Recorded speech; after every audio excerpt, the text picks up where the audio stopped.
കഴിഞ്ഞ പാർലമെന്റ് തെരഞ്ഞെടുപ്പിൽ ബാംഗ്ലൂരു സെൻട്രലിൽ നിന്ന് MP സ്ഥാനത്തേക്ക് മത്സരിച്ച ഒരു സ്ഥാനാർത്ഥി, ഇന്ത്യക്കാർക്കെല്ലാം സുപരിചിതനായ ഒരു നടൻ, അടുത്ത തെരഞ്ഞെടുപ്പിൽ വോട്ട് ചെയ്യാൻ ബൂത്തിലെത്തുമ്പോൾ അറിയുകയാണ് നിങ്ങളിപ്പോൾ ഈ നാട്ടിലെ വോട്ടറല്ല.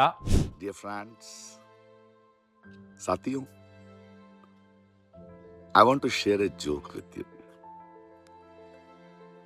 I am one of the 65 lakh voters whose vote right has been deleted from Bangalore constituency.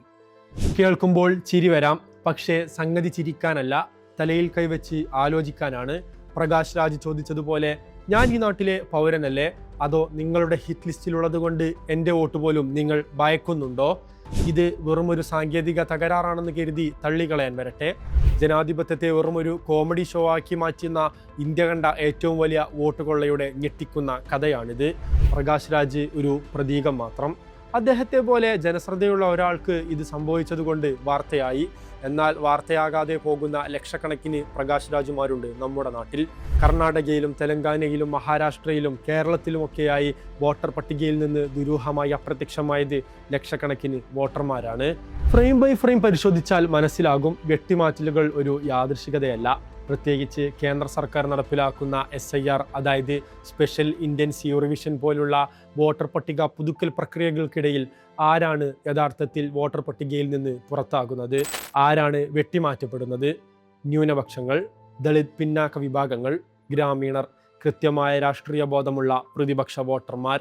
ചുരുക്കത്തിൽ BJP ഭരണകൂടത്തിനെതിരെ വോട്ട് ചെയ്യാൻ സാധ്യതയുള്ളവരെ കൃത്യമായി മാപ്പ് ചെയ്ത് വോട്ടർ പട്ടികയിൽ നിന്ന് ഡിലീറ്റ് ചെയ്യുക. ഇതാണ് അജണ്ട. എന്തുകൊണ്ടാണ് പ്രകാശ് രാജ് എന്ന പേര് ഇത്രയധികം വേട്ടയാടപ്പെടുന്നത്?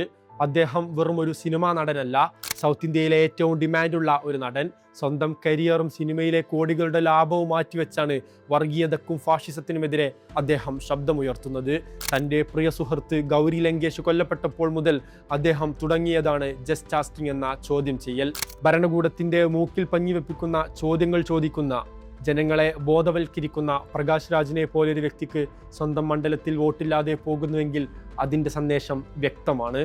നിങ്ങൾ എത്ര വലിയ ആളായാലും ഞങ്ങളെ ചോദ്യം ചെയ്താൽ നിങ്ങളുടെ പൗരാവകാശം പോലും ഞങ്ങൾ റദ്ദാക്കുമെന്ന അഹങ്കാരമാണ് ഇത്. ഇതിനെയാണ് രാഹുൽ ഗാന്ധി കൃത്യമായി തെളിവുകളോടെ വോട്ട് ചോരി എന്ന് വിളിച്ചത്.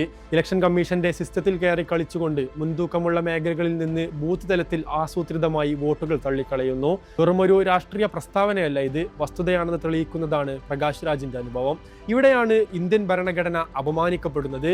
ഇന്ത്യൻ ഭരണഘടനയുടെ ആർട്ടിക്കിൾ 326 രാജ്യത്തെ ഓരോ പ്രായപൂർത്തിയായ പൗരനും നൽകുന്ന ഉറപ്പാണ് സാർവത്രിക പ്രായപൂർത്തി വോട്ടവകാശം, യൂണിവേഴ്സൽ അഡൾട്ട് ഫ്രാഞ്ചൈസ്. ഒരു പൗരന്റെ വോട്ടവകാശം കവരാൻ ഏതെങ്കിലും ഉദ്യോഗസ്ഥനോ ഇലക്ഷൻ കമ്മീഷനോ ഏകപക്ഷീയമായ അവകാശമില്ല. എന്നാൽ ഇന്ന് എന്താണ് സംഭവിക്കുന്നത്? ഭരണഘടന ഉറപ്പു നൽകുന്ന അവകാശങ്ങളെ അട്ടിമറിക്കുമ്പോൾ രാജ്യം ഭരിക്കുന്ന സർക്കാർ അത് കണ്ടില്ലെന്ന് നടിക്കുന്നു. നിഷ്പക്ഷമായി പ്രവർത്തിക്കേണ്ട ഇലക്ഷൻ കമ്മീഷൻ ഭരണകൂടത്തിന്റെ കേവലം ഒരു ഉപകരണം മാത്രമായി മാറുന്നു. നീതിപീഠങ്ങളാകട്ടെ ഇത്തരം ജനാധിപത്യ വിരുദ്ധതകൾക്കെതിരെ അടിയന്തര ഇടപെടലുകൾ നടത്താൻ മടിക്കുകയും ചെയ്യുന്നു.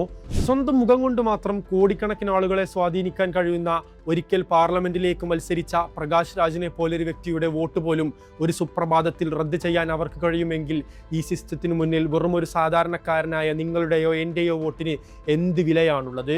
ഓർക്കുക, വോട്ടർ പട്ടികയിൽ നിന്നുള്ള ഈ വെട്ടുമാറ്റൽ വെറും ഒരു സാങ്കേതിക പിഴവല്ല, ഇതൊരു നിശബ്ദ കൊലപാതകമാണ്. ഇന്ത്യയുടെ ജനാധിപത്യത്തെ, നിങ്ങളുടെ പൗരത്വത്തെ അവർ സിസ്റ്റത്തിലിരുന്ന് ഡിജിറ്റലായി കഴുത്തുഞെരിച്ച് കൊല്ലുകയാണ്. വോട്ട് ചെയ്യാനുള്ള നിങ്ങളുടെ അവകാശം റദ്ദാക്കപ്പെടുമ്പോൾ ഈ രാജ്യത്ത് നിങ്ങളുടെ അസ്തിത്വം കൂടിയാണ് ഇല്ലാതാകുന്നത്. അതുകൊണ്ട് നിങ്ങൾ നിശബ്ദരാകരുത്. ഈ ഭരണകൂട ഭീകരതയ്ക്കെതിരെ, വോട്ട് കൊള്ളക്കെതിരെ വിരൽ ചൂണ്ടി ശബ്ദമുയർത്തുക. കാരണം നിങ്ങൾ നിശബ്ദരാകുന്ന ഓരോ നിമിഷവും അവർ അവരുടെ ഹിറ്റ് ലിസ്റ്റ് നീട്ടിക്കൊണ്ടേയിരിക്കും. നിങ്ങളുടെ ശബ്ദമാണ് ജനാധിപത്യത്തിൻ്റെ അവസാന ആയുധം.